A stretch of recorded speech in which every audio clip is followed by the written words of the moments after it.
Hi dears, എന്തൊക്കെ എല്ലാവരുടെയും വിശേഷം? എല്ലാവരും സുഖമായിരിക്കുന്നോ?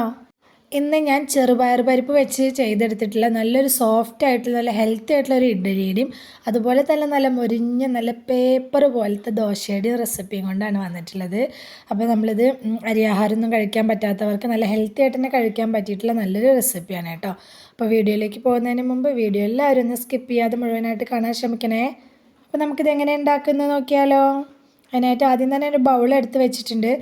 അതിലേക്ക് ഈ ഗ്ലാസ്സിന് ഒരു ഗ്ലാസ് ചെറുപയർ പരിപ്പാണ് എടുത്തിട്ടുള്ളത്. അപ്പോൾ നിങ്ങൾക്ക് എത്രത്തോളം ആവശ്യമായിട്ടുണ്ടോ അതിനനുസരിച്ചുള്ള ചെറുപയർ പരിപ്പ് എടുക്കുക കേട്ടോ. അപ്പോൾ ഞാൻ നാഴി ഗ്ലാസിൻ്റെ അളവിനാണ് ഒരു ഗ്ലാസ് എടുത്തിട്ടുണ്ട്. അതേ ഗ്ലാസ്സിന് തന്നെ 1/4 ഗ്ലാസ് ഉഴുന്ന് പരിപ്പ് ചേർത്ത് കൊടുത്തിട്ടുണ്ട്.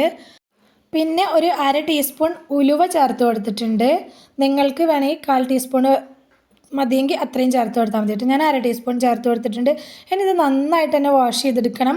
നമ്മൾ കഴുകുന്ന വെള്ളം ക്ലിയർ ആയിട്ട് കാണുന്നത് വരെ നല്ലപോലെ കഴുകിയെടുക്കണം. ഞാനിതപ്പോൾ നല്ലപോലെ ഒന്ന് കഴുകി എടുത്തുകൊണ്ട് വന്നിട്ടുണ്ട്. ഇനി നമുക്കിത് കുതിരാൻ ആവശ്യമായിട്ടുള്ള വെള്ളം ഒഴിച്ചു കൊടുത്തിട്ട് ഇതൊരു 4 മുതൽ 5 മണിക്കൂർ വരെ കുതിരാനായിട്ട് വെക്കണം.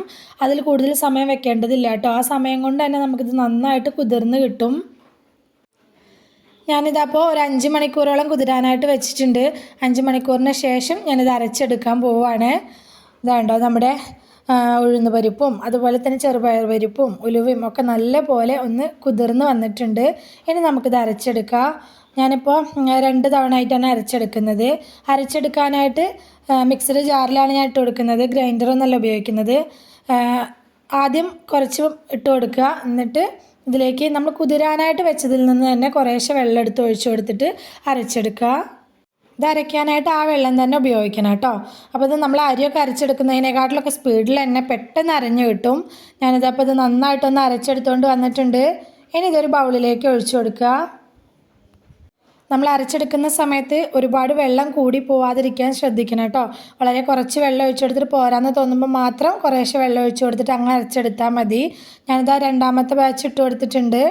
അതും അതുപോലെ തന്നെ കുറേശ്ശെ വെള്ളം ഒഴിച്ചിട്ട് ഇതുപോലെ തന്നെ അരച്ചെടുത്തിട്ടുണ്ട്.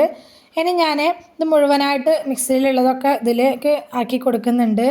ഇനി ഇതിലേക്ക് ആവശ്യത്തിന് ഉപ്പ് ഇപ്പോൾ തന്നെ ഞാൻ ഇട്ട് കൊടുക്കുന്നുണ്ട് കേട്ടോ. എന്നിട്ട് ഇത് നന്നായിട്ടൊന്ന് ഇളക്കിയെടുക്കണം. ഒരു 5 മിനിറ്റോളം കയ്യിലോ വിസ്കോ എന്തെങ്കിലും ഉപയോഗിച്ച് നന്നായിട്ട് തന്നെ ഒന്ന് ഇളക്കിയെടുക്കണം. നല്ല രീതിക്ക് തന്നെ ഇളക്കിയെടുത്ത് വെക്കണം കേട്ടോ.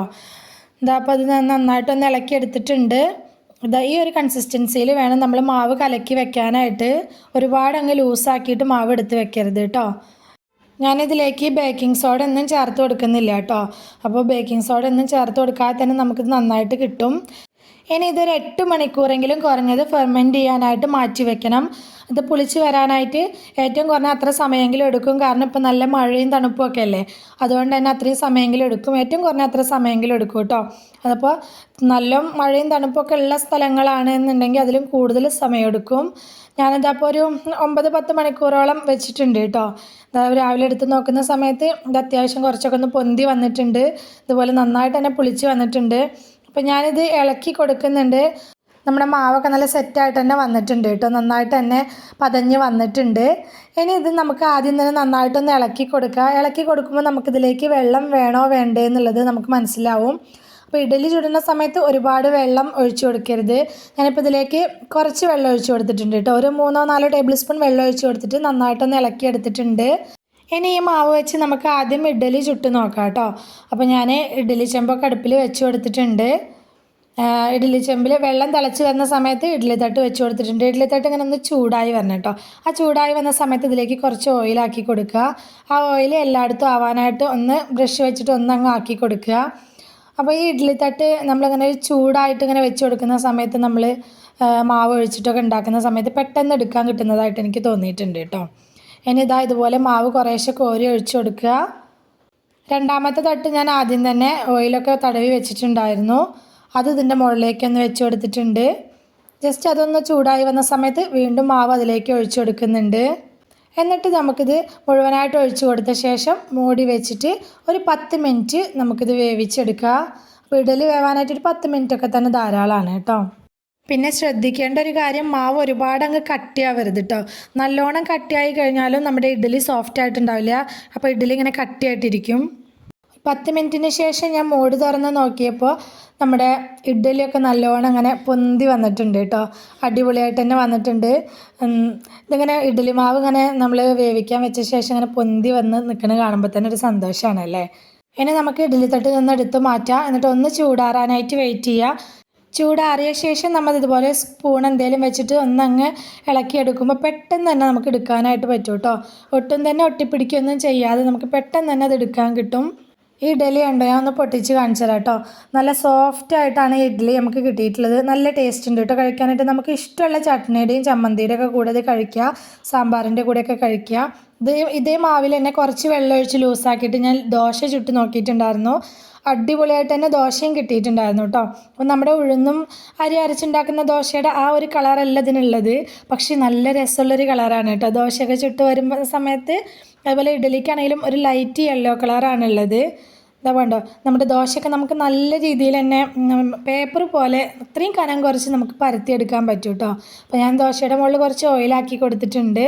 ഓയിലോ വെളിച്ചെണ്ണയോ നെയ്യോ എന്താണ് നിങ്ങൾക്ക് ഇഷ്ടം അതാക്കി കൊടുക്കുക. ഇനി ഞാൻ അതൊന്ന് തിരിച്ചിട്ട് കൊടുക്കുന്നുണ്ട് കേട്ടോ. അവിടെ മക്കൾക്കൊക്കെ തിരിച്ചിട്ട് മൊരിയിച്ചെടുക്കുന്ന ദോശയാണ് ഇഷ്ടം. തിരിച്ചിട്ട് കൊടുത്ത ശേഷം ആ സൈഡൊന്ന് മൊരിഞ്ഞ് വരുമ്പോൾ നമുക്ക് ദോശ റെഡിയായി.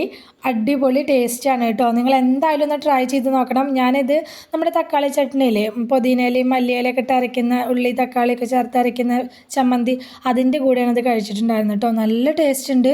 അപ്പോൾ വളരെ ഹെൽത്തി ആയിട്ട് അരിയാഹാരമൊന്നും കഴിക്കാൻ പറ്റാത്തവർക്ക് നമുക്കിത് നല്ല ഹെൽത്തി ആയിട്ട് തന്നെ കഴിക്കാൻ പറ്റിയിട്ടുള്ള ഒരു ദോശയും ഇഡ്ഡലിയും ഒക്കെയാണ് കേട്ടോ. തീർച്ചയായിട്ടും നിങ്ങളൊന്ന് ട്രൈ ചെയ്ത് നോക്കണം. ട്രൈ ചെയ്ത് നോക്കിയിട്ട് നിങ്ങളുടെ അഭിപ്രായങ്ങളൊക്കെ കമൻറ്റായിട്ട് പറയണം കേട്ടോ. സബ്സ്ക്രൈബ് ചെയ്യാതെ കാണുന്ന നമ്മുടെ പുതിയ കൂട്ടുകാർ ആരെങ്കിലും ഉണ്ടെങ്കിൽ പ്ലീസ് ഒന്ന് സബ്സ്ക്രൈബ് ചെയ്ത് സപ്പോർട്ട് ചെയ്യണേ. കൂടെയുള്ള ബെൽ ബട്ടണും കൂടി ഒന്ന് ക്ലിക്ക് ചെയ്ത് വെക്കുകയാണെങ്കിൽ ഞാനിടുന്ന പുതിയ വീഡിയോസിൻ്റെയൊക്കെ നോട്ടിഫിക്കേഷൻ നിങ്ങൾക്ക് കിട്ടും കേട്ടോ. വീഡിയോ ഇഷ്ടമായിട്ടുണ്ടെങ്കിൽ ലൈക്ക് ബട്ടൺ ഒന്ന് പ്രസ് ചെയ്ത് വെക്കാൻ മറക്കല്ലേ. അതുപോലെ തന്നെ റെസിപ്പി ഇഷ്ടമായിട്ടുണ്ടെങ്കിൽ നിങ്ങളുടെ ഫ്രണ്ട്സിനോ ഫാമിലിക്കോ ഒക്കെ ഒന്ന് ഷെയർ ചെയ്ത് കൊടുക്കുക കൂടി വേണേ. ഇതുവരെ കൂടെ സപ്പോർട്ട് ചെയ്തിട്ടുള്ള എൻ്റെ എല്ലാ മുത്തുമണികൾക്കും ഒരുപാട് നന്ദി. എന്നാൽ ശരി, സിമ്പിൾ ആൻഡ് ടേസ്റ്റി റെസിപ്പിയുമായി ഞാൻ വീണ്ടും വരാം. ബൈ.